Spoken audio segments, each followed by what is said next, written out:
ആനന്ദിയാകട്ടെ നഷ്ടപ്പെട്ട ജീവിതം തിരിച്ചു പിടിക്കാനും. കോളേജ് റിസപ്ഷനിൽ വെച്ച് ആദ്യമായി കണ്ടപ്പോൾ ജീവിതത്തിൽ ഒരിക്കലും വേർപിരിയാൻ കഴിയാത്ത ഒരാളെയാണ് താനിപ്പോൾ കണ്ടതെന്ന് ഇരുവരും അറിഞ്ഞിരുന്നില്ല. അത്രമേൽ ഭംഗിയായിട്ടാണ് അഖിൽ പി ധർമ്മജൻ റാമിൻ്റെയും ആനന്ദിയുടെയും പിണക്കങ്ങളെ ഇണക്കങ്ങളാക്കി മാറ്റിയത്. വായന ശീലമില്ലാത്തവരെയും വായന എന്നോ നിർത്തിയവരെയും വായനാ ലോകത്തേക്ക് കൈപിടിച്ചു കൊണ്ടുപോയ പുസ്തകം റാം കെയർ ഓഫ് ആനന്ദി.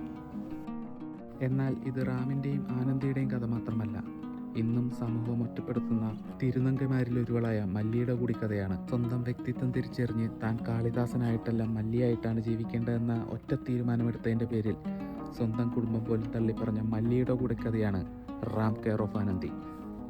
തങ്ങളെ ഒരിക്കൽ പോലും മനുഷ്യരായി കാണാത്ത ഈ സമൂഹത്തിൽ ഒരു നല്ല സുഹൃത്തായി തന്നെ സ്നേഹിക്കുകയും പരിഗണിക്കുകയും ചെയ്തത് റാം മാത്രമായിരുന്നു. ചെന്നൈ റെയിൽവേ സ്റ്റേഷനിലെ രണ്ടാമത്തെ പ്ലാറ്റ്ഫോമിൽ സിമന്റ് ബെഞ്ചിൽ മങ്ങിത്തുടങ്ങിയ റാമിന്റെ പേരിനൊപ്പം തന്റെ പേര് കൂടി എഴുതി ചേർത്തപ്പോഴാണ് മല്ലിയുടെ കണ്ണിലെ പ്രണയം റാം പോലും തിരിച്ചറിയുന്നത്. അവസാനം കത്തിപ്പാറ പാലത്തിന് മറുതലക്കിലെ കുപ്പത്തൊട്ടിയിൽ ഒരു കാലിൽ ചിലങ്കയുമായി മല്ലി മരിച്ചു കിടന്നപ്പോൾ അവശേഷിച്ചത് അവളുടെ സ്വപ്നങ്ങൾ മാത്രമായിരുന്നു.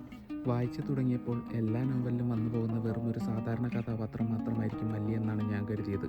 പക്ഷേ ഇതിനുശേഷം ഒരുപാട് നോവലുകൾ വായിച്ചു തീർത്തെങ്കിലും മല്ലിയോളം ക്യാരക്ടർ ഡെപ്തുള്ള ഒരു കഥാപാത്രത്തെ പോലും വായിച്ചറിയാൻ ഇന്നോളം എനിക്കായിട്ടില്ല. വായിക്കുക റാം കെയർ ഓഫ് ആനന്ദി.